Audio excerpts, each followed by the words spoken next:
नमस्कार दोस्तों, panther academy में आप सभी लोगों का हार्दिक स्वागत है। उम्मीद है आप सारे लोग स्वस्थ होंगे, मस्त होंगे और अपनी सफलता के लिए निश्चित रूप से प्रयासरत होंगे। मैं आपका दोस्त दैनिक समसामयिकी की सीरीज लेकर आपके बीच में उपस्थित हूं। उम्मीद है आपको ये सेशन पसंद आ रहा होगा। आइए हम लोग डेली की तरह सेशन की शुरुआत दो शब्द मोटिवेशनल कोट से करना चाहेंगे। देखिए यहाँ 4 लाइन बड़ी सुंदर सी दी गई है। कोई भी मुश्किल थका नहीं सकती, रास्ते की रुकावट गिरा नहीं सकती, जुनून है जीतने का तो हार भी हरा नहीं सकती। मतलब आपने अपने लिए जो लक्ष्य निर्धारित किया है उस लक्ष्य को प्राप्त किए बिना आपको रुकना मना है, आपको थकना मना है। इसी क्रम में अगर आप निरंतर प्रयास करते हैं तो आप यकीन मानिए आपको सफल होने से कोई रोक नहीं सकता। और आपसे गुजारिश रहेगा कि आप सेशन में शुरुआत से लेकर अंत तक बने रहें। यह सेशन आपके लक्ष्य को पूरा करने के लिए, आपके सपनों को पूरा करने के लिए अत्यंत महत्वपूर्ण होने वाला है। आइए हम लोग सेशन की शुरुआत करें और देखें महत्वपूर्ण प्रश्नों की यह सीरीज। देखिए पहला है, हाल ही में आर्कटिक में यूरोपीय संघ द्वारा प्रथम उपग्रह प्रक्षेपण केंद्र का उद्घाटन किया गया। तो देखिए कहां, यहां पहला विकल्प दिया गया है स्वीडन, दूसरा दिया गया नॉर्वे, तीसरा दिया गया है डेनमार्क, चौथा दिया गया यूएसए। यहां जो सही विकल्प हमारा होगा विकल्प नंबर ए सही होगा। स्वीडन में यूरोपीय संघ के द्वारा आर्कटिक वाले क्षेत्र में पहला प्रक्षेपण केंद्र का उद्घाटन किया गया है, आपको याद रखना है। अगर हम बात करें स्वीडन की तो यहां की राजधानी क्या है, स्टॉकहोम। स्टॉकहोम जो है यहां की राजधानी है। साथ ही साथ यूरोपीय संघ के बारे में बात करें तो यह 27 देशों का समूह है और इसका मुख्यालय कहां है, तो बेल्जियम की राजधानी ब्रुसेल्स जो है यहां पर यूरोपीय संघ का मुख्यालय स्थित है। इसी क्रम में स्टॉकहोम से आपको प्रश्न याद रखना है। अगर आपसे पूछा जाए कि नोबेल पुरस्कार का वितरण कहां से किया जाता है तो स्वीडन की राजधानी जो है ये स्टॉकहोम है, यहां से वितरित किया जाता है। इसी क्रम में आप ध्यान रखेंगे शांति का नोबेल पुरस्कार कई बार पूछा भी गया है, यह कहां से दिया जाता है तो आप ध्यान रखेंगे नॉर्वे की राजधानी क्या है, ओस्लो। नॉर्वे की राजधानी ओस्लो है, यहीं से प्रदान किया जाता है शांति का नोबेल पुरस्कार। बात हो रही थी आर्कटिक महाद्वीप की, तो यहां से भी कुछ महत्वपूर्ण प्रश्न बनते हैं जो कि हमारी परीक्षाओं के लिए अत्यंत महत्वपूर्ण है। जैसे अगर पूछा जाए कि 7 महाद्वीपों में पांचवें स्थान पे कौन सा बड़ा महाद्वीप है तो आप ध्यान रखेंगे आर्कटिक महाद्वीप जो है ये 5वें स्थान पे सबसे बड़े महाद्वीप के रूप में है। साथ ही साथ आपको याद रखना है कि यहां से इसे निर्जन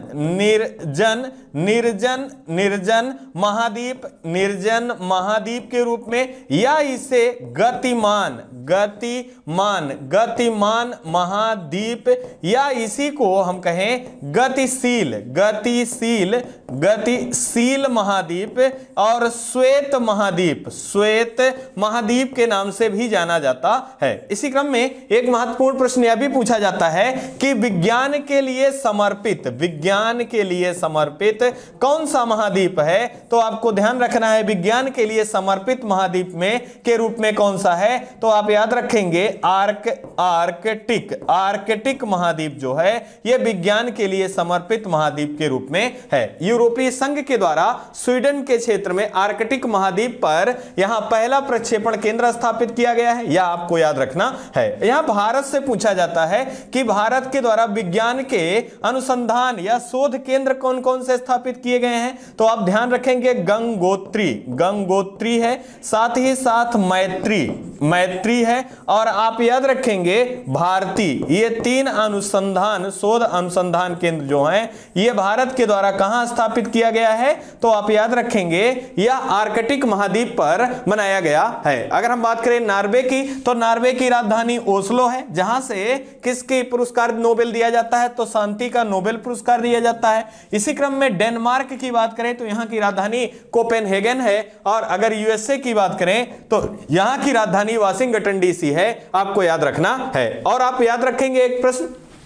यूरोपीय संघ की वर्तमान में प्रमुख कौन है? तो उर्सुला वॉन डेर लेyen जो हैं ये वर्तमान में यूरोपीय संघ की प्रमुख हैं, यह भी ध्यान रखना है। आइए रिवीजन को पुनः देख लेते हैं। भारत सरकार की किस संस्था द्वारा देशव्यापी अभियान एक सप्ताह एक लैब प्रारंभ किया गया है? तो CSIR है। और साथ ही साथ यहां से ध्यान रखना है कि CSIR ये जो संस्था है इसके प्रमुख कौन होते हैं? तो प्रधानमंत्री इसके अध्यक्ष होते हैं। और इसी संस्था की पहली महिला अध्यक्षा के रूप में नियुक्त किया गया है। कौन है? नल्लाथुंबी कलाई सेल्वी जो हैं ये पहली महिला अध्यक्षा के रूप में नियुक्त की जाती हैं CSIR की। अगला है, हाल ही में गोवा मुक्ति दिवस किस दिवस को मनाया जाता है? तो दोस्तों याद रखेंगे 19 दिसंबर को गोवा मुक्ति दिवस मनाया जाता है। इसी क्रम में विजय दिवस भी ध्यान रखें, विजय दिवस भी याद रखें कब मनाया जाता है? तो ये 16 दिसंबर को मनाया जाता है। 16 दिसंबर 1961 को गोवा से पुर्तगालियों को बाहर किया गया था, इसी कारण इसे विजय दिवस के रूप में भी मनाया जाता है। अगली जानकारी के रूप में देखें जो कि अत्यंत महत्वपूर्ण है, हाल ही में 71वां मिस यूनिवर्स 2000 की विजेता कौन बनी है? देखिए विकल्प दिया गया हरनाज संधू, दूसरा दिया गया आर बोनी ग्रेबियल, तीसरा दिया गया सुष्मिता सेन, चौथा दिया गया लारा दत्ता। यहां जो सही विकल्प हमारा होगा विकल्प नंबर बी सही होगा। आर बोनी ग्रेबियल जो है ये 71वीं मिस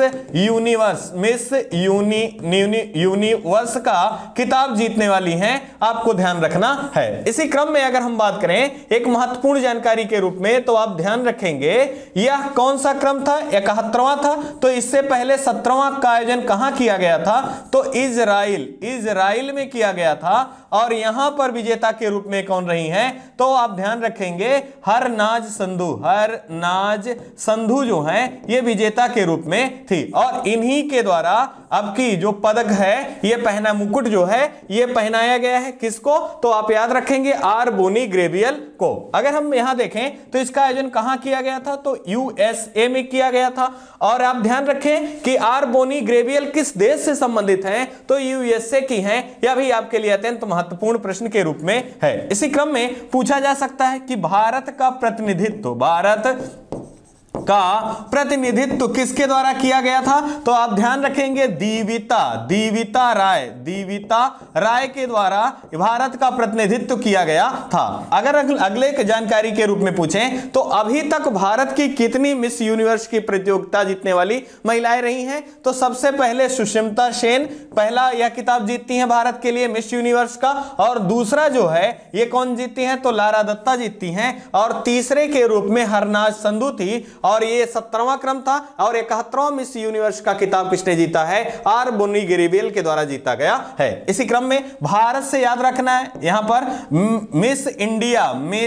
मिस इंडिया के रूप में किसे चुना गया है? तो यह भी ध्यान रखेंगे मिस इंडिया के रूप में सिनी सेट्टी। कौन है? सिनी सेट्टी हैं। साथ ही साथ अगर मिस वर्ल्ड पूछा जाए मिस वर्ल्ड पूछा जाए कौन है? मिस वर्ल्ड कौन है? तो आप याद रखेंगे कैरोलिना जो है ये कहां की हैं? ये पोलैंड की हैं। ये मिस वर्ल्ड चुनी गई थी। आपको यह भी ध्यान रखना है। ये महत्वपूर्ण जानकारियां हैं, आप जरूर इनको ध्यान रखेंगे। आइए इसी क्रम में रिवीजन की सीरीज को पुनः देख लें। हाल ही में कुनमिंग मॉन्ट्रियल जैव विविधता अब इस समय में कितने वैश्विक उद्देश्यों को निर्धारित किया गया? तो 4 उद्देश्यों को निर्धारित किया गया। साथ ही साथ कुनमिंग मॉन्ट्रियल जो है ये कहां से संबंधित है? कनाडा से संबंधित है। और इसके लिए कौन से कॉन्फ्रेंस ऑफ पार्टी का आयोजन किया गया था? कॉन्फ्रेंस ऑफ पार्टी 15 का आयोजन कहां किया गया था? जो कि जैव विविधता पर आधारित था, मॉन्ट्रियल के कुनमिंग में किया गया था। और इसके लिए 4 लक्ष्यों को वैश्विक उद्देश्यों को निर्धारित किया गया है। अगला हमारा है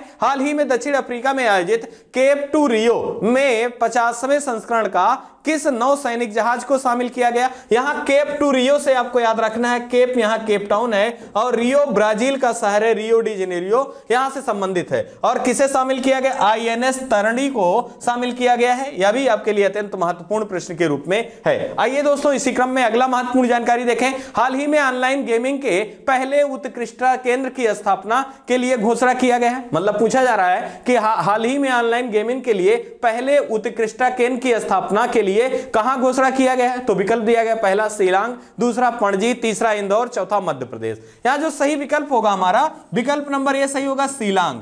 तो मेघालय, मेघालय की राजधानी क्या है? तो शिलांग है। साथ ही साथ अगर हम बात करें यहां के मुख्यमंत्री कौन है, तो कोनराड, कोनराड संगमा, कोनराड संगमा जी यहां के मुख्यमंत्री हैं। और बीडी मिश्रा, बीडी मिश्रा जी जो हैं यहां के राज्यपाल हैं। साथ ही साथ यहां से आपको याद रखना है, हाल ही में मेघालय में ही कृषि कुंभ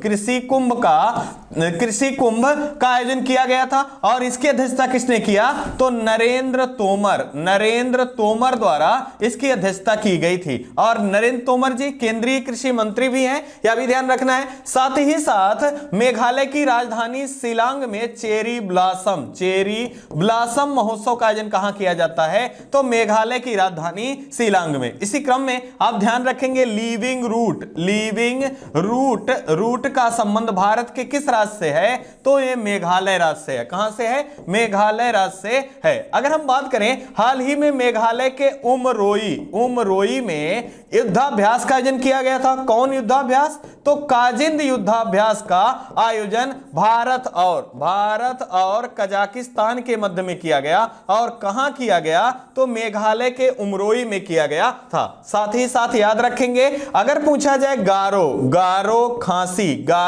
खासी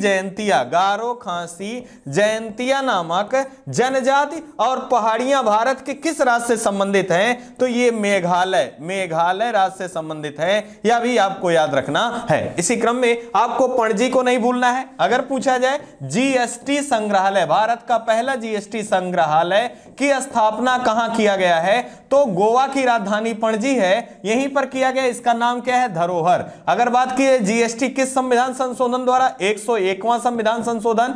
किस आयोग की सिफारिश पर? तो विजय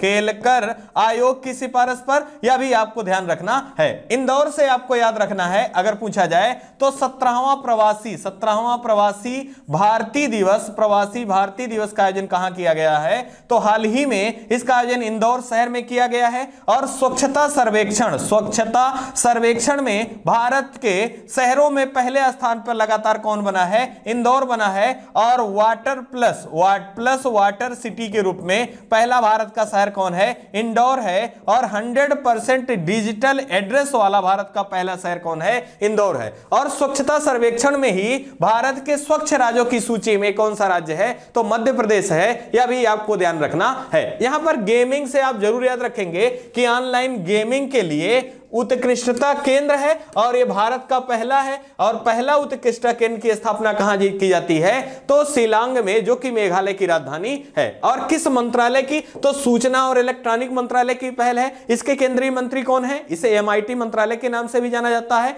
और इसके केंद्रीय मंत्री अश्वनी वैष्णव जी हैं, आपको याद रखना है। आइए रिवीजन की सीरीज को पुनः देख लेते हैं। अगला हमारा है हाल ही में समलैंगिक विवाह को मंजूरी किस देश द्वारा प्रदान किया गया है? तो यहां ध्यान रखेंगे अमेरिका के द्वारा यह प्रदान किया गया है। हाल ही में किस राज्य सरकार द्वारा फ्रेंड्स ऑफ लाइब्रेरी कार्यक्रम प्रारंभ किया गया? तो यह तमिलनाडु राज्य के द्वारा प्रारंभ किया गया। इसका उद्देश्य है जो लाइब्रेरी से दूर हैं, चाहे वो वृद्धजन हो, बच्चे हो, दिव्यांगजन हो, उनको लाइब्रेरी तक सुगमता पूर्वक पहुंचाना, यह इसका उद्देश्य है तमिलनाडु सरकार के का। आइए इसी क्रम में अगले महत्वपूर्ण जानकारी को देखें। हाल ही में वॉइस ऑफ ग्लोबल साउथ शिखर सम्मेलन में प्रधानमंत्री जी द्वारा कौन सी घोषणा की गई? देखिए पहला दिया गया global south centre of excellence, दूसरा आरोग्य मित्र, तीसरा global south science and technology initiative और चौथा दिया गया है उपरोक्त सभी। यहां जो हमारा सही विकल्प होगा यह विकल्प नंबर डी सही होगा। इन 3 बिंदुओं की घोषणा की गई प्रधानमंत्री नरेंद्र मोदी जी द्वारा। और इसका जो वर्चुअली इसका अध्यक्षता किसके द्वारा किया गया है? तो प्रधानमंत्री नरेंद्र मोदी जी द्वारा किया गया है। इसका आयोजन कहां किया गया था? तो नई दिल्ली में इसका आयोजन किया गया था। इसी क्रम में अब एक एक पहलुओं को ध्यान देना है। अगर बात की जाए यहां पर global south centre of excellence की, तो जो हमारे पड़ोसी देश हैं उनके साथ अपना जो व्यवहारिक दृष्टिकोण है उसको मजबूत और प्रगाढ़ बनाना पहला मंत्र दिया गया। और दूसरा आरोग्य मित्र की बात करें तो कोविड काल के दौरान में भारत के द्वारा अपने पड़ोसी देशों में जो कोविड की दवाइयां दी गई या भेजी गई वह वहां से संबंधित है। और तीसरा जो आपका बिंदु दिया गया है global science and technology initiative, जो है कि मतलब सारे लोग समावेशी विकास को लेकर हम लोग कार्य करने वाले हैं। और टेक्नोलॉजी को इनिशिएटिव के रूप में आगे ले जाना इसका मुख्य उद्देश्य रहा है। इसी क्रम में यह बात हो रही है सम्मेलनों की, तो यहां से कुछ चर्चा में रहे सम्मेलन जो कि आने वाली परीक्षाओं के लिए अत्यंत महत्वपूर्ण है। जैसे अगर आपसे पूछा जाए कि G7 2022 की बैठक कहां आयोजित की गई थी, तो जर्मनी में, और भारत G7 देशों का सदस्य देश नहीं है। इसी क्रम में G20 की अगर बात की जाए 2022 की बैठक कहां बुलाई गई थी, तो इंडोनेशिया के बाली में बुलाया गया था, और 23 की कहां बुलाई जाएगी, तो आप याद रखेंगे भारत में बुलाया जाएगा। इसी क्रम में SCO की 2022 की बैठक कहां बुलाई गई थी, तो उज्बेकिस्तान के समरकंद में, और 2023 की बैठक कहां बुलाई जाएगी, यह भी भारत में बुलाई जाने की घोषणा की गई। इसी क्रम में आपको ध्यान रखना है ब्रिक्स देशों का 14वां सम्मेलन कहां आयोजित किया गया था, तो चीन में आयोजित किया गया था, और 15वां कहां किया जाएगा, तो दक्षिण अफ्रीका में किया जाएगा। यह भी ध्यान रखना है। अगर बात की जाए बिम्सटेक शिखर सम्मेलन का, इसका आयोजन कहां किया गया था, तो श्रीलंका के कोलंबो में किया गया है। यह भी ध्यान रखेंगे। साथ ही साथ आप याद रखेंगे क्वाड देशों का चौथा बैठक कहां बुलाया गया था, तो ये चीन की राजधानी टोक्यो में, और 5वां बैठक कहां बुलाया जाएगा, तो ये ऑस्ट्रेलिया में बुलाया जाएगा। आपको ये सारे प्रश्न जो हैं ये याद रखने हैं। कहीं ना कहीं ये सम्मेलन जो हैं आपके लिए अत्यंत महत्वपूर्ण हैं। इसी क्रम में कॉन्फ्रेंस ऑफ पार्टी, अगर आपसे पूछा जाए 19 का आयोजन कहां किया गया था, तो पनामा की राजधानी पनामा सिटी है, और कॉन्फ्रेंस ऑफ 15 का आयोजन कहां किया गया था, तो कनाडा के मॉन्ट्रियल में। इसी क्रम में कॉप 27 का आयोजन कहां किया गया था, मिस्र में किया गया था। यह भी आपके लिए अत्यंत महत्वपूर्ण प्रश्न के रूप में है। आइए हम लोग रिवीजन को एक बार पुनः देख लेते हैं। हाल ही में आर्थिक सलाहकार परिषद प्रधानमंत्री द्वारा जारी सामाजिक प्रगति सूचकांक 2022 में सभी श्रेणियों में पहला स्थान किसे प्राप्त हुआ है, तो पुदुचेरी को प्राप्त हुआ है। यह भी ध्यान रखेंगे। अगला है, हाल ही में किस यूनिवर्सिटी के छात्रों के द्वारा ऋषि राजबोपट के किस भारतीय संस्कृत ग्रंथ को डिकोड किया है। मतलब ये कैलिफोर्निया यूनिवर्सिटी है और यहाँ के छात्र हैं भारतीय मूल के ऋषि राजबोपट। इनके द्वारा जो भारतीय संस्कृत ग्रंथ है जिसका नाम है अष्टाध्यायी, किसके द्वारा लिखा गया है, तो पाणिनि के द्वारा लिखा गया है, और इसी का संस्कृत का हिंदी अनुवाद किया गया है, डिकोड किया गया है, किसके द्वारा, ऋषि राजबोपट के द्वारा। आइए इसी क्रम में अगले महत्वपूर्ण जानकारी को देखें। हाल ही में पहली बार नवाचार के रूप में प्रस्तावित नवाचारी 5G सेवा कहां से प्रारंभ किया गया। देखिए पहला दिया गया है महाराष्ट्र, दूसरा दिया गया है मध्य प्रदेश, तीसरा केरल, चौथा तमिलनाडु। यहां जो हमारा सही विकल्प होगा, विकल्प नंबर बी सही होगा, यहां मध्य प्रदेश। मध्य प्रदेश का शहर है विदिशा। विदिशा से 5G सेवा नवाचार के क्षेत्र में स्टार्टअप के रूप में प्रारंभ किया गया है। इसी क्रम में अगर हम बात करें कि भारत में पहली बार 5G सेवा कहां प्रारंभ की गई, कब से, तो 1 अक्टूबर 2022 को नई दिल्ली से प्रधानमंत्री नरेंद्र मोदी जी द्वारा कौन सी सेवा, 5G सेवा लॉन्च किया गया, 5G सेवा प्रारंभ की गई। अगर हम बात करें किन किन कंपनी, टेलीकॉम कंपनियों को लाइसेंस प्रदान किया गया, तो 3 है। कौन कौन, एयरटेल है, साथ ही साथ दूसरा जियो है, और तीसरा जो आपका है इसे ध्यान रखना, आइडिया और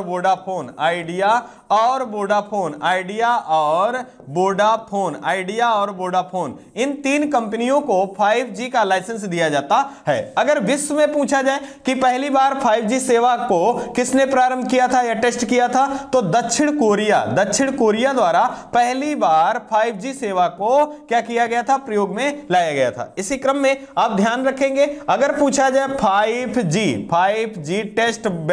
5G टेस्ट बेड को किसने प्रारंभ किया, तो IIT मद्रास के द्वारा प्रारंभ किया गया। स्वदेशी हाइपर लूप तकनीकी को किसने विकसित किया, तो IIT मद्रास के द्वारा विकसित किया गया है। यह भी ध्यान रखेंगे। इसी क्रम में आपको ध्यान रखना है यहां एक मुख्य जानकारी के रूप में, अगर बात की जाए जियो की, जियो ने 5G सेवा अपनी कहां से प्रारंभ की है, तो नाथ द्वारा जो कि राजस्थान राज्य से संबंधित है, यहां से जियो के द्वारा अपनी 5G सेवा प्रारंभ की गई है। और इसी के साथ साथ भारत के 13 नए स्थलों से 5G सेवा को प्रारंभ किया गया है, मध्य प्रदेश की विदिशा के साथ साथ। इसी क्रम में अगर पूछा जाए स्मार्ट सिटी के रूप में चुना जाने वाला भारत का पहला शहर कौन है, तो विदिशा। स्मार्ट सिटी के रूप में चुना जाने वाला भारत का पहला शहर कौन सा है, तो यह विदिशा है। यह भी आपको ध्यान रखना है। इसी क्रम में आप ध्यान रखेंगे, अगर पूछा जाए महाराष्ट्र के बारे में, तो आपको ध्यान रखना है कि लोकपाल के दायरे में मुख्यमंत्री को और मंत्रिपरिषद को लाने की घोषणा करने वाला भारत का पहला राज्य कौन बना है, महाराष्ट्र बना है। दिव्यांग जन अलग से नियुक्त कर दिव्यांग जन विभाग बनाने की किसने घोषणा की है, तो महाराष्ट्र राज्य के द्वारा किया गया है। साथ ही साथ यहां पर भारत के सबसे कम उम्र के विधानसभा अध्यक्ष कौन है, तो आप ध्यान रखेंगे राहुल नार्वेकर हैं। और किस राज्य से संबंधित हैं, तो यह महाराष्ट्र राज्य से संबंधित हैं। यह भी आपको याद रखना है। आइए इसी क्रम में हम लोग आगे बढ़ते हैं और अगली जानकारी को सीखेंगे। हाल ही में पुरुष हॉकी विश्व कप 2023 में अंतरराष्ट्रीय हॉकी महासंघ द्वारा किस भारतीय निजी कंपनी को अपना आधिकारिक साझेदार नियुक्त किया गया, तो टाटा स्टील लिमिटेड को चुना गया है। और आपको ध्यान रखना है कि अंतरराष्ट्रीय विश्व हॉकी कप का मुख्यालय कहां है, तो स्विट्जरलैंड के लुसाने में है। और इसके प्रमुख कौन है, डॉक्टर तैयब अली हैं। और ये कहां से संबंधित है, पाकिस्तान देश से संबंधित हैं। और साथ ही साथ भारतीय हॉकी टीम के अध्यक्ष, भारतीय हॉकी संघ के अध्यक्ष नियुक्त किए गए हैं। किसे, तो दिलीप टर्की। और यहां पर ध्यान रखना है विश्व हॉकी कप का आयोजन कहां किया जा रहा है, तो उड़ीसा के कलिंगा स्टेडियम में। और नवनिर्मित जो स्टेडियम है उसका नाम क्या है, बिरसा मुंडा स्टेडियम राउरकेला में यहां पर आयोजन किया जा रहा है। अगला हमारा है, हाल ही में 7वां पेट्रोकेमिकल कॉन्क्लेव का आयोजन कहां किया गया, तो नई दिल्ली में किया गया। इसे भी आप नहीं भूलेंगे। अगले जानकारी को आइए हम लोग देखें। अगला है, हाल ही में सीमा सड़क संगठन BRO द्वारा किस विदेशी देश के असाइनमेंट में पहली बार महिला अफसर कैप्टन सुरभि जगमोल को तैनात किया गया है, तो देखिए विकल्प क्या दिया गया है, पहला भूटान, दूसरा नेपाल, तीसरा बांग्लादेश और चौथा दिया गया है चीन। यहां जो सही विकल्प होगा यह सही होगा भूटान। भूटान की राजधानी क्या है, तो थिम्पू जो है यहां की राजधानी है। और यहां की मुद्रा का नाम क्या है, रुपया जो है यहां की मुद्रा का नाम है। भूटान को लैंड ऑफ थंडरबोल्ट थंडरबोल्ट के नाम से भी जाना जाता है। यह भी कई बार प्रश्न के माध्यम से पूछा गया है, आप जरूर याद रखेंगे। इसी क्रम में आपको ध्यान रखना है, पहली महिला कैप्टन सुरभि जो है ये जगमोल ये नियुक्त की गई है। कहां, तो भूटान और भारत की सीमा पर आपको ध्यान रखना है। हाल ही में मित्रों हम लोगों ने पढ़ रखा है सियाचिन के क्षेत्र में पहली महिला कैप्टन के रूप में नियुक्त किया गया है। वो कौन है, तो आप याद रखेंगे शिवा चौहान। कौन, शिवा चौहान है। इनको भी हाल ही में नियुक्त किया गया है। इसी क्रम में आपको ध्यान रखना है, हाल ही में उत्तर प्रदेश की पहली महिला कमिश्नर के रूप में नियुक्त की जाती हैं गौतम बुद्ध नगर की। और ये कौन है, तो आप ध्यान रखेंगे लक्ष्मी सिंह। कौन है, लक्ष्मी सिंह हैं, इनको नियुक्त किया जाता है। उत्तर प्रदेश में अब कमिश्नर प्रणाली वाले जिलों की संख्या कितनी हो गई है, 7 हो गई है। यह भी आपको ध्यान रखना है। इसी क्रम में आपको नेपाल को नहीं भूलना है। अगर बात की जाए नेपाल की, तो नेपाल की राजधानी क्या है, काठमांडू है। और सार्क देशों में नेपाल और भूटान दोनों शामिल हैं। आपको ध्यान रखना है सार्क का मुख्यालय कहां स्थित है, तो नेपाल की राजधानी काठमांडू में स्थित है। इसी क्रम में आपको ध्यान रखना है नेपाल में हाल ही में चुनाव हुए हैं और यहां के प्रधानमंत्री नियुक्त किए गए हैं विद्या देवी भंडारी के द्वारा। कौन है, तो इनको प्रचंड के नाम से जाना जाता है, यह भी ध्यान रखेंगे। साथ ही साथ अभी हम लोगों ने बात कर रखा है कि नेपाल का जो राजधानी है काठमांडू है और यहां का जो मुद्रा है नेपाली रुपया है। इसी क्रम में बांग्लादेश की बात करें, बांग्लादेश की राजधानी क्या है, ढाका। बांग्लादेश की राजधानी क्या है, बांग्लादेश की राजधानी ढाका है। और आप याद रखेंगे यहां का मुद्रा क्या है, टका जो है यहां का मुद्रा है। और यहां की प्रधानमंत्री कौन है, शेख हसीना है। इसी क्रम में आपको याद रखना है बंधन बंधन एक्सप्रेस, मैत्री दिवस और मिताली एक्सप्रेस का संबंध किस देश के साथ है? तो ये बांग्लादेश और भारत के बीच में आयोजन किया जाता है। इसी क्रम में अगर हम बात करें कि बांग्लादेश और भारत के बीच में कौन सा युद्धाभ्यास होता है, तो बोंगो सागर और संप्रीति। नेपाल के साथ कौन सा होता है? सूर्य किरण। और अगर हम बात करें चीन की राजधानी की, तो बीजिंग जो है यहां की राजधानी है, और चीन के साथ हैंड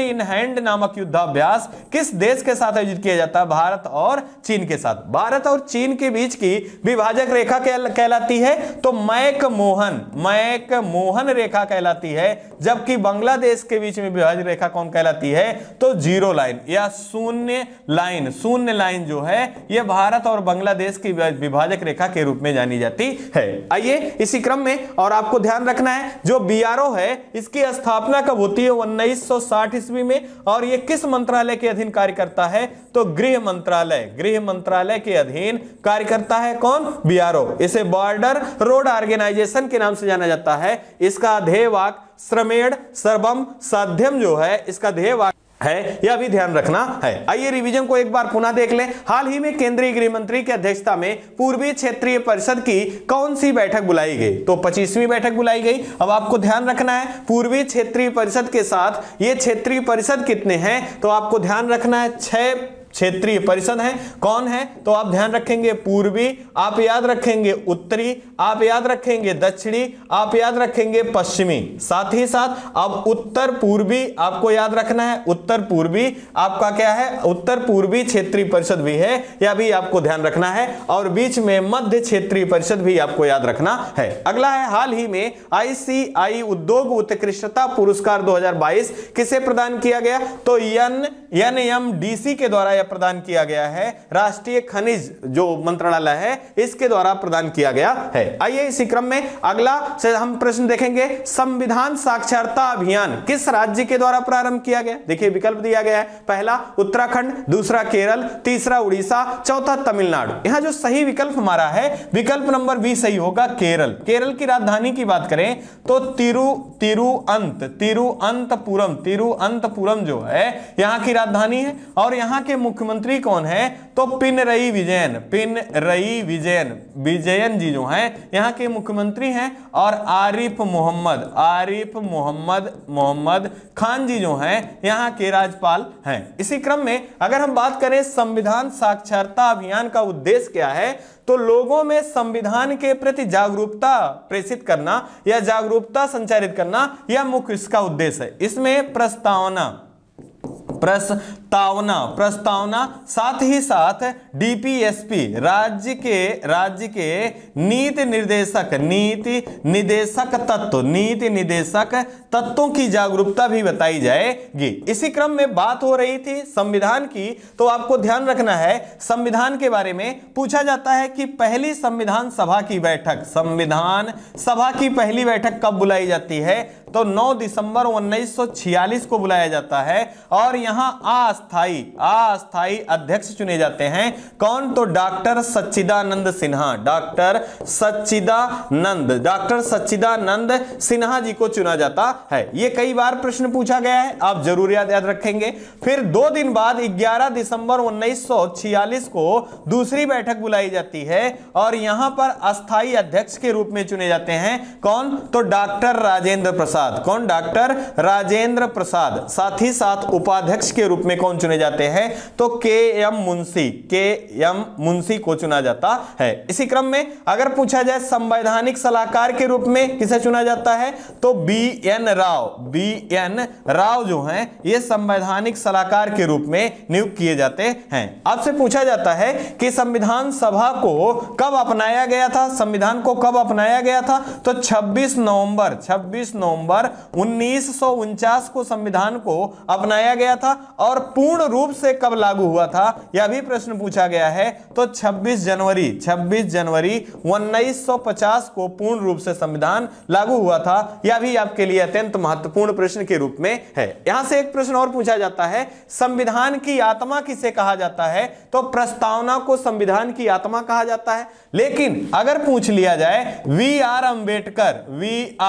अंबेडकर द्वारा संविधान की आत्मा किसे कहते हैं? तो अनुच्छेद 32 संवैधानिक उपचारों का अधिकार जो है, इसे बी.आर. अंबेडकर जी द्वारा क्या कहा गया? संविधान की आत्मा कहा गया। यह भी आपके लिए अत्यंत महत्वपूर्ण प्रश्न के रूप में है। आइए इसी क्रम में हम लोग आगे बढ़ते हैं और रिवीजन की सीरीज को पुनः देख लेंगे। हाल ही में व्यादगी तालुक साहित्य सम्मेलन का संबंध किस भाषा से है? तो यह कन्नड़ भाषा से है। यह भी आपको ध्यान रखना है। अगला हमारा है, हाल ही में आयरलैंड के दूसरी बार प्रधानमंत्री के रूप में किसे चुना गया है? तो लियो वराडकर हैं। ये दूसरी बार यहां के प्रधानमंत्री के रूप में चुने गए हैं। आयरलैंड की राजधानी क्या है? डबलिन जो है यहां की राजधानी है। यह भी ध्यान रखना है। आइए अगले महत्वपूर्ण जानकारी को देखें। हाल ही में मार्ग पोर्टल किसके द्वारा लॉन्च किया गया? देखिए विकल्प दिया गया है स्मृति ईरानी, दूसरा अनुराग ठाकुर, तीसरा नरेंद्र सिंह तोमर, चौथा दिया गया पीयूष गोयल। यहां जो सही विकल्प हमारा है, विकल्प नंबर डी सही होगा। पीयूष गोयल जी द्वारा मार्ग पोर्टल का क्या किया गया? यहां पर उद्घाटन किया गया या इनके द्वारा प्रारंभ किया गया है। इसी क्रम में आपको ध्यान रखने, यह किस प्रकार का है? तो स्टार्टअप प्रोग्राम है, national mentorship platform bye startup India. Startup India का एक प्रोग्राम है और यह किस मंत्रालय की पहल है? तो आप ध्यान रखेंगे वाणिज्य और उद्योग मंत्रालय की पहल है। और इसके केंद्रीय मंत्री कौन है? तो आप ध्यान रखेंगे पीयूष गोयल जी हैं। इसी क्रम में हाल ही में विश्व व्यापार मेले का भी आयोजन किया गया था। कहां किया गया था? तो आप ध्यान रखें नई दिल्ली में किया गया था। और किसकी अध्यक्षता में? तो यहां भी ध्यान रखेंगे पीयूष गोयल जी की अध्यक्षता में इसे प्रारंभ किया गया था। इसी क्रम में आपको नहीं बोलना है, अगर पूछा जाए कि भारत के केंद्रीय कृषि मंत्री कौन है? तो नरेंद्र सिंह तोमर। कृषि मंत्रालय के केंद्रीय मंत्री कौन है? तो नरेंद्र सिंह तोमर हैं। और आपको याद रखना है कि इन्हीं के द्वारा जागृति पोर्टल किसकी पहल है? तो कृषि मंत्रालय की पहल है। इसी क्रम में आपको याद रखना है खेल और युवा मंत्रालय के केंद्रीय मंत्री कौन है? तो खेल और युवा मंत्रालय के केंद्रीय मंत्री अनुराग ठाकुर हैं। और इन्हीं के द्वारा दुबई में एक योजना प्रारंभ की जाती है, तेजस योजना। और ये अमीरात स्टेट में स्किल डेवलपमेंट के लिए योजना प्रारंभ की जाती है दुबई से अनुराग ठाकुर जी द्वारा। इसी क्रम में अगर आपसे पूछा जाए महिला और बाल विकास मंत्रालय की केंद्रीय मंत्री कौन है? तो स्मृति ईरानी जी हैं। साथ ही साथ इन्हीं के पास अल्पसंख्यक मंत्रालय का अतिरिक्त प्रभार भी है। यह भी ध्यान रखना है। अब बात हो रही है बाल और महिला, तो यहां ध्यान रखें राष्ट्रीय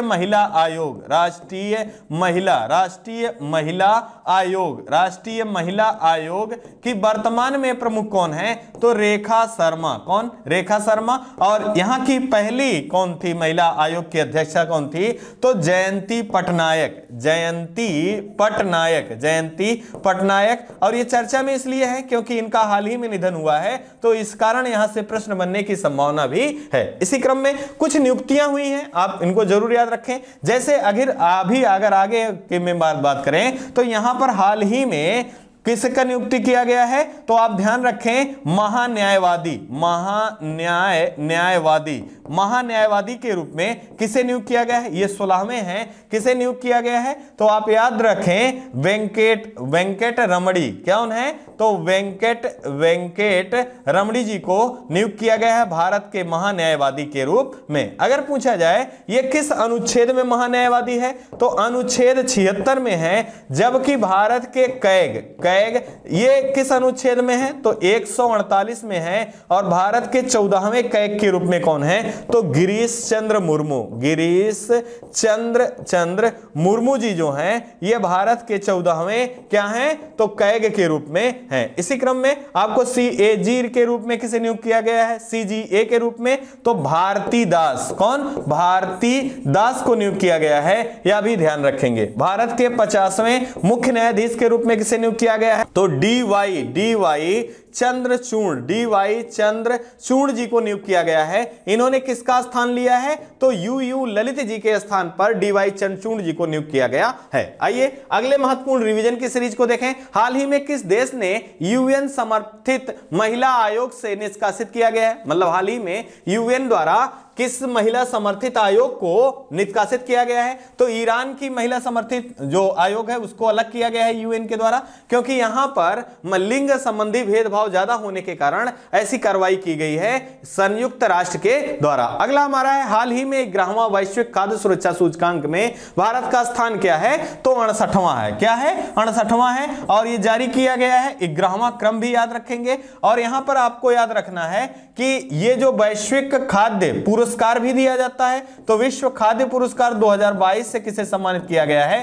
तो डॉक्टर सिंथिया। कौन है? डॉक्टर सिंथिया हैं, इन्हें दिया गया है। यह भी आपके लिए अत्यंत महत्वपूर्ण है, और ये यूएसए की हैं। कहां की? यूएसए की हैं। इससे पहले डॉक्टर शकुंतला जी को दिया गया था, जो कि भारतीय थी। आइए अगले प्रश्न को देखें। हाल ही में भारतीय उच्च आयोग ने किस देश के सबरागायू विश्वविद्यालय में एक हिंदी पीठ स्थापित करने की घोषणा की है? तो आपको ध्यान रखना है, विकल्प हमारे जो दिए गए हैं, पहला मालदीव, दूसरा श्रीलंका, तीसरा फिजी, तो चौथा दिया गया है बांग्लादेश। यहां जो सही विकल्प होगा यह विकल्प नंबर 20 सही होगा। श्रीलंका की यूनिवर्सिटी है, इसका नाम क्या है? सबरागायुआ है। सबरागायुआ ये विश्वविद्यालय है, और यहां पर एक हिंदी पीठ को स्थापित किए जाने की घोषणा की गई है भारत के उच्च आयोग के द्वारा। इसी क्रम में अगर हम बात करें श्रीलंका की, तो यहां की राजधानी जयवर्धने पुरेकोट्टे है, और यहां के प्रधानमंत्री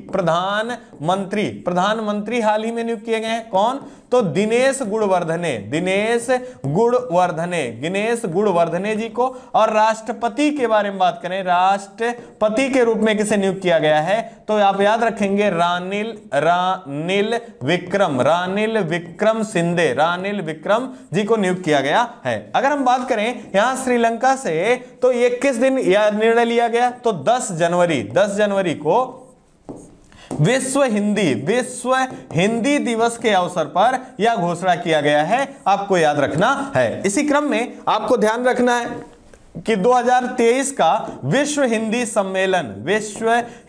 सम्मेलन का आयोजन कहां किया जाएगा? तो यह भी अत्यंत महत्वपूर्ण प्रश्न है। यह फिजी जो देश है, इसकी राजधानी सुबा है। यहां के फिजी के नाडी में विश्व हिंदी सम्मेलन का आयोजन 2023 में किया जाना है। अगर आपसे पूछा जाए राष्ट्रीय हिंदी दिवस कब मनाया जाता है? तो 14 सितंबर को राष्ट्रीय हिंदी दिवस मनाया जाता है। पहला विश्व हिंदी सम्मेलन का आयोजन कब किया गया था? तो 10 जनवरी 1975 को नागपुर में किया गया था। इसी कारण प्रत्येक 10 जनवरी को विश्व हिंदी दिवस के रूप में मनाया जाता है। इसी क्रम में आपको नहीं भूलना है, अगर आपसे पूछा जाए कि पाक जल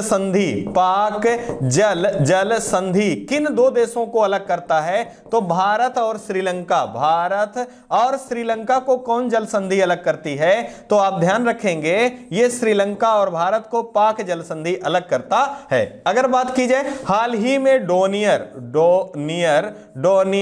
228 समुद्र रक्षक यान को, पोत रक्षक यान को दिया गया है। किसे दिया गया है या किस देश को? तो श्रीलंका को दिया गया है भारत के द्वारा। यह भी आपके लिए अत्यंत महत्वपूर्ण प्रश्न के रूप में है। इसी क्रम में श्रीलंका और भारत के बीच में युद्धाभ्यास होता है, तो स्लाइनेक्स युद्धाभ्यास और मित्र शक्ति युद्धाभ्यास का आयोजन किन देशों के बीच में किया जाता है? तो ये भारत और श्रीलंका के बीच में किया जाता है। मालदीव को आपको नहीं भूलेंगे। अगर पूछा जाए एशिया का सबसे छोटा देश कौन सा है? मालदीव है। और मालदीव की राजधानी क्या है? माले है। और यहाँ के राष्ट्रपति कौन है? इब्राहिम मोहम्मद सोली हैं। यह भी ध्यान रखना है। मालदीव के साथ भारत कौन सा युद्धाभ्यास करता है? तो यूक्रेनियन युद्धाभ्यास मालदीव के साथ किया जाता है। यह भी आपको याद रखना है। आइए इसी क्रम में रिवीजन की सीरीज को पुनः देख लें। हाल ही में किस देश को यूरोपीय संघ का तीसरा औपचारिक उम्मीदवार घोषित किया है? मोल्दोवा को किया गया है। मोल्दोवा की राजधानी क्या है? चिसिनाउ जो है यहां की राजधानी है, यह भी ध्यान रखेंगे। और यूरोपीय संघ में भी हम लोगों ने बात कर रखा है कि 27 देशों का समूह है। इसका मुख्यालय बेल्जियम की राजधानी ब्रुसेल्स में है। और इसकी वर्तमान में प्रमुख कौन है? तो उर्सुला वॉन डेर लेyen जो है यहां की प्रमुख है। अगला हमारा हाल ही में आयोजित फीफा वर्ल्ड कप 2022 का खिताब किसके द्वारा जीता गया? तो ये अर्जेंटीना के द्वारा जीता गया। और यहां एक खिलाड़ी लियोनेल मेसी जरूर याद रखेंगे, यहां पर गोल्डन बॉल किसे मिला है? तो लियोनेल मेसी को मिला है। और गोल्डन बूट किसे मिला है? तो मम्बाटे को मिला है, जो कि फ्रांस के हैं और उपविजेता फ्रांस देश रहा है। अर्जेंटीना ये तीसरी बार फीफा विश्व कप को जीता है। और ब्राजील जो है ये सर्वाधिक बार 5 बार ये फीफा विश्व कप जीतने वाला एकमात्र देश है। साथ ही साथ ब्राजील के ही प्रसिद्ध या फुटबॉल के जादूगर के नाम से जाने जाने वाले पेले, हाल ही में इनका निधन हुआ है। यह भी आपके लिए अत्यंत महत्वपूर्ण प्रश्न के रूप में है। आइए इस सेशन के लास्ट प्रश्न को देखेंगे। हाल ही में किस संस्था के द्वारा वैश्विक जोखिम रिपोर्ट 2023 जारी किया गया? देखिए, पहला दिया गया विश्व बैंक, दूसरा अंतरराष्ट्रीय मुद्रा कोष, तीसरा विश्व आर्थिक मंच और चौथा दिया गया है विश्व व्यापार संघ। यहां आप ध्यान रखेंगे जो हमारा सही विकल्प है विश्व आर्थिक मंच, इसे वर्ल्ड इकोनॉमिक फोरम के नाम से भी जाना जाता है। इसकी स्थापना 1971 ईस्वी में किया जाता है और इसका मुख्यालय कहां है? जिनेवा स्विट्जरलैंड में स्थित है। और इसी के द्वारा कौन सा संस्करण? ये 18वां संस्करण जारी किया गया वैश्विक जोखिम रिपोर्ट के आधार पर। इसी क्रम में दो अन्य संस्थाएं ये भी काफी महत्वपूर्ण है, कई बार यहां से प्रश्न पूछा गया है। अगर पूछा जाए बेटन वुड समझौता के आधार पर किन दो अंतरराष्ट्रीय संगठनों की स्थापना होती है, जो कि यह 1944 ईस्वी में बुलाया जाता है। और इसी के आधार पर 1945 ईस्वी में IMF, जिसे इंटरनेशनल मॉनेटरी फंड और साथ ही साथ वर्ल्ड बैंक, विश्व बैंक के नाम से जाना जाता है, इनकी स्थापना की जाती है। अगर बात करें इन दोनों का मुख्यालय कहां है, तो वाशिंगटन DC में है। और विश्व बैंक के प्रमुख कौन है? तो डेविड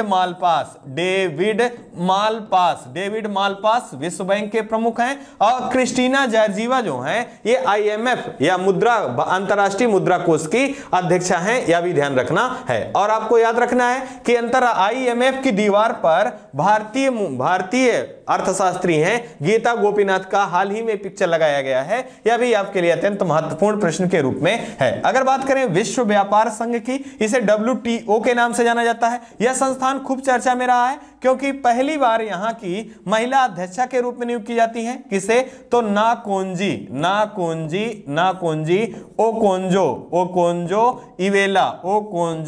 इवेला। ये कहां की है? ये कहां की है?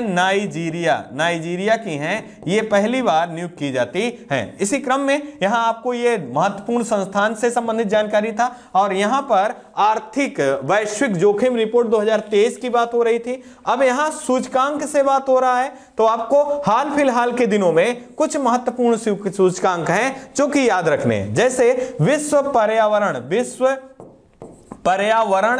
पर्यावरण सूचकांक में भारत का स्थान कितना है? 180 देशों में अंतिम पायदान पर है। अगर पूछा जाए विश्व प्रेस स्वतंत्रता सूचकांक में भारत का स्थान कितना है? 150 है। साथ ही साथ अगर पूछा जाए विश्व खुशहाली सूचकांक में भारत का स्थान कितना है, तो याद रखेंगे 136 है। अगर वैश्विक शांति की बात करें और वैश्विक लैंगिक समानता की बात करें, तो यहां पर भारत का स्थान 135वां है। विश्व भुखमरी सूचकांक की बात करें तो भारत का स्थान 107वां है। अगर HDI ह्यूमन डेवलपमेंट इंडेक्स की बात करें तो यहां पर भारत का स्थान 132वां है। साथ ही साथ सतत विकास की बात कर लें तो यहां पर भारत का स्थान 120 है। और आपको याद रखना है हाल ही में हेनले पासपोर्ट रिपोर्ट आया है, सबसे ताकतवर पासपोर्ट किस देश का? जापान का। और भारत का स्थान यहां पर कितना है? 85 है। आज में हम लोग रिवीजन की सीरीज को पुनः एक बार देख लेते हैं। हाल ही में 22 दिसंबर को राष्ट्रीय गणित दिवस किस महान गणितज्ञ की जयंती के उपलक्ष्य में मनाया जाए? तो यहां श्रीनिवास रामानुजन की जयंती के आधार पर गणित दिवस मनाया जाता, राष्ट्रीय गणित दिवस मनाया जाता है। इसी क्रम में आपको ध्यान रखना है गणित का नोबेल कहा जाने वाला पुरस्कार एबल पुरस्कार है। किसे दिया गया है? डॉक्टर सुलिवान को दिया गया है टोपोलॉजी के लिए। साथ ही साथ शास्त्र रामानुजन पुरस्कार की बात करें तो यूंग टिंग को दिया गया है। और अगर रामानुजन पुरस्कार पूछा जाए तो नीना गुप्ता को दिया गया है, जो कि गणित के क्षेत्र में दिया जाता है। अगला हमारा है हाल ही में परमाणु ऊर्जा नियामक बोर्ड के अध्यक्ष के रूप में किसे नियुक्त किया गया है? तो दिनेश कुमार शुक्ल हैं, इनको नियुक्त किया गया है। वर्तमान में भारत में परमाणु ऊर्जा कितने संयंत्र हैं? तो 7 संयंत्र हैं। कौन कौन है? तो आप याद रखेंगे राउत भाटा जो कि कहां है? आप याद रखेंगे राजस्थान से, नरौरा जो कि उत्तर प्रदेश से, ककरापार जो कि गुजरात राज्य से, कैगा कर्नाटक से, कुडनकुलम और कलपक्कम ये कहां स्थित है? तो आप याद रखेंगे ये तमिलनाडु राज्य से संबंधित है। यह भी आपको याद रखना है। ये सारी महत्वपूर्ण प्रश्न है, आपको जरूर रिवाइज करते रहना है। और इसी प्रश्न के साथ ये आज की यह सीरीज समाप्त हो रही है। उम्मीद है आपको ये सेशन पसंद आ रहा होगा। अगर मेरे द्वारा ये चैनल के द्वारा दी गई जानकारी आपको अच्छी लगती है तो आप चैनल को लाइक करना, शेयर करना, सब्सक्राइब करना ना भूलें, जिससे अन्य सारे लोगों के बीच में ये जो लाभकारी बिंदु हैं, लाभकारी प्रश्न हैं, उनको प्रसारित किया जा सके, उनका लाभ उन तक पहुंचाया जा सके। आप सभी लोगों का कोटि कोटि आभार रहेगा। आप अपना और अपने परिवार का खूब ढेर सारा ध्यान रखें। जय हिंद, जय भारत।